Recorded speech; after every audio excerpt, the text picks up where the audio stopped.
Ассалаумағалейкум достар. Мына ұшақ не шашып жатыр деген сұрақты алдында сіздерге қойған болатын. Және араларыңыздан сауалнамада алған едім.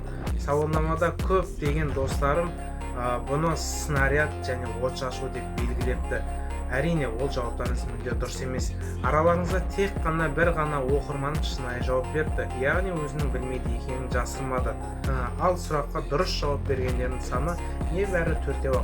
Оның бірі мен, қалған екеуі пилот досым және үшіншісі ол сыныптасым.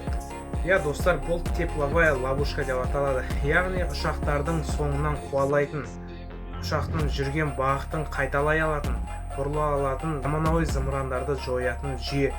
Жалпы достар, осындай заманауи зымырандардың жұмыс істеу принципі ол ұшақтың қозғалтқышынан шығатын жылуды сезіп және соның артынан қалай бұрылса да солай бұрылып, ізін айма-қатесіз қайталап ұшақты жару.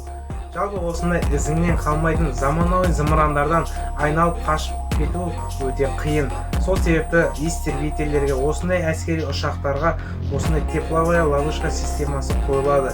Яғни достар, осындай зымырандардан қауіптің осындай система арқылы ғана алдын ала аламыз. Әйтпесе ашып қуу екіталай.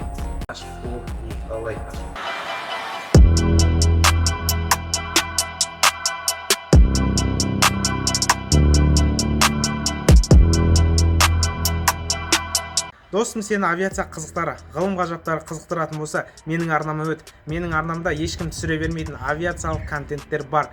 Жалпы видеоларының ерекшелігі бүкіл халыққа түсінікті жалпақ тілде, ең бастысы ана тілінде түсіріледі. Достар, осындай қазақша контентті дамыту үшін менің арнама тіркеліңіздер және барлық видеоларыма лайк басып шығыңыздар. Осындай қолдаумен мен сіздерге қызықты контент түсіруден ешқашан жалықпаймын.